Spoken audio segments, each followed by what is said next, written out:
오늘 정말 기묘한 주식시장 이야기를 하나 해볼까 합니다. 글로벌 해운업계 그리고 금융시장을 떠들썩하게 만든 미스터리인데요. 바로 흥하해운이라는 한 회사를 둘러싼 이야기입니다. 자, 화면을 보시면 정말 이상한 점이 보일 겁니다.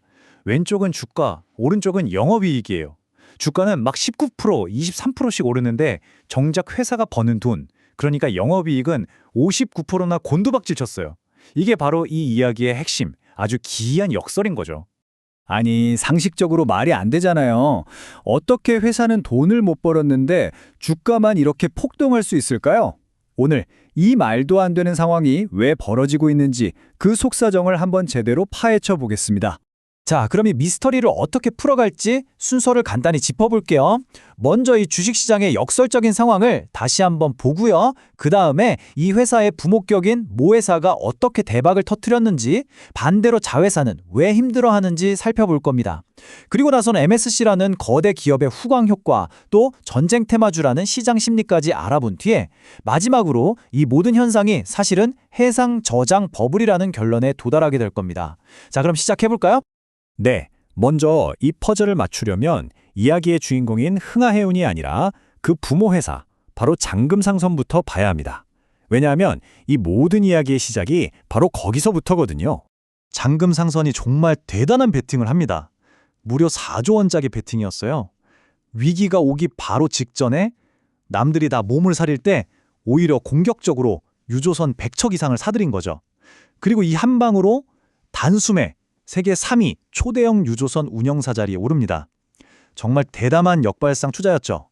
자, 그래서 얼마를 버냐고요? 이게 정말 입이 떡 부러지는 수준입니다. 유조선 한 척을 하루 빌려주는데 받는 돈이 무려 7억 5천만 원이에요. 하루에. 이게 어떻게 가능해졌냐면 바로 호르무즈 해협이 막히면서 기름을 저장할 곳이 부족해지니까 그냥 바다 위에 배를 띄워놓고 창고처럼 쓰는 거죠. 그 창고 임대료가 하루에 7억 5천이란 겁니다. 이 과정을 보면 장금상선의 전략이 정말 기가 막힙니다. 딱 3단계로 요약할 수 있어요. 첫째, 남들이 망설일 때 배를 왕창 사들인다. 둘째, 중동에서 전쟁 위기가 터지면서 석유 수송길이 막힌다. 셋째, 그럼 그 배들을 운송 대신에 해상 저장고로 용도를 바꿔서 돈을 긁어 모은다. 이거죠. 지정학적 리스크를 완전 황금알을 낳는 거위로 바꿔버린 겁니다. 자, 그런데 이상하죠?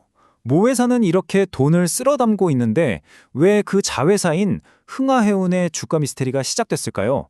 왜 이 대박의 온기가 아래로는 전혀 전해지지 않는 걸까요? 이 그래프가 그 이유를 명확하게 보여줍니다. 흥하해운의 영업이익이 그냥 줄어든 수준이 아니에요. 275억 벌던 회사가 1년 만에 112억으로 무려 59%나 수익이 급감했습니다. 모 회사가 역대급 실적을 내는 동안 자회사는 실적이 반토막 이상 나버린 정말 아이러니한 상황인 겁니다. 그럼 왜 이런 일이 벌어지느냐? 이 표를 보시면 답이 나옵니다. 모 회사인 장금상선은 초대형 유조선 VLCC로 원유를 저장하는 사업을 하고요. 반면에 자회사 흥하해운은 케미칼 탱커, 그러니까 화학 제품을 운송하는 사업을 해요. 이게 결정적인 차이입니다. 똑같은 중동 위기인데 모 회사에겐 유가가 오르고 저장 수요가 늘어서 대박이지만 자회사는 그냥 운송만 하니까 비싼 연료비만 고스란히 떠안게 되는 오히려 악재가 되는 거죠. 자, 그럼 실적도 안 좋은데 주가는 왜 올랐을까요? 여기서부터가 진짜 미스터리입니다. 여기에 아주 거대한 외부 변수가 하나 등장하면서 이 불길에 기름을 부어버립니다. 바로 MSC라는 회사입니다. 해운업계에 계신 분들은 다 아시겠지만 MSC는 그냥 큰 회사가 아니라 전 세계 컨테이너 선사 랭킹 부동의 1위, 그야말로 공룡 같은 기업입니다.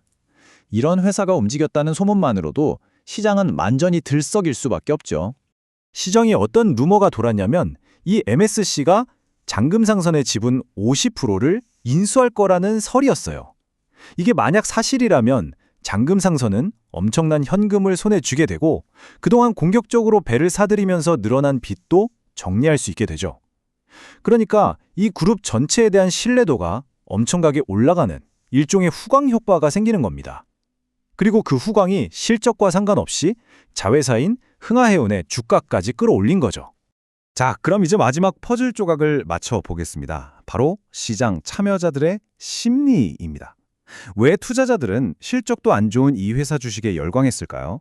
이걸 이해하려면 전쟁 테마주라는 개념을 알아야 합니다. 전쟁 테마주라는 건 말 그대로 기업의 펀더멘털, 그러니까 실적이나 재무 상태와는 전혀 상관없이 오직 전쟁이나 지정학적 위기 같은 이슈에 따라 주가가 롤러코스터를 타는 주식을 말합니다. 흥하해운이 바로 이 중동 전쟁 테마주의 대표주자로 꼽히게 된 겁니다. 중동에서 포탄 소리만 나도 주가가 들썩이는 그런 투기적인 성격이 강해진 거죠. 실제로 이 심리가 얼마나 강력했냐면요. 호르무즈 해역 봉쇄 소식이 터지자마자 유조선 운임지수가 연초 대비 597.8%, 그러니까 거의 7배가 폭등했어요. 이런 숫자를 보면 투자자들 입장에서는 해운주, 특히 유조선 관련 주식을 사야겠다라는 심리가 폭발할 수밖에 없는 거죠. 이게 바로 흥하해운을 테마주로 만든 강력한 배경입니다. 자, 그럼 이제 결론을 내릴 시간입니다.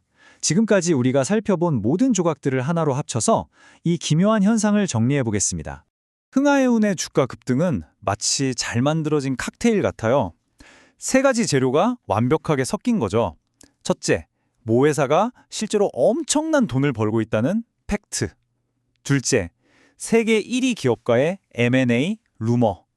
그리고 마지막으로 전쟁이 계속될 거라는 시장의 투기적 심리. 이 세 가지가 합쳐지면서 실적과는 무관한 주가 폭등이라는 결과물을 만들어낸 겁니다. 하지만 중요한 건 이 화려한 파티가 언제까지 계속될 수 있느냐는 겁니다. 많은 전문가들이 경고하고 있죠. 지금의 해상 저장 수요는 지극히 일시적인 현상이다라고요. 다시 말해 지금의 이 엄청난 수익은 언제든 사라질 수 있는 신기루 같다는 뜻입니다. 그래서 마지막으로 여러분께 이 질문을 던지면서 마무리하고 싶습니다. 오직 봉쇄라는 특수한 상황에 기대서 쌓아올린 주가, 만약 그 바닥길이 다시 열린다면 과연 어떻게 될까요? 이게 바로 이 미스테리가 우리에게 남긴 가장 중요한 질문일 겁니다.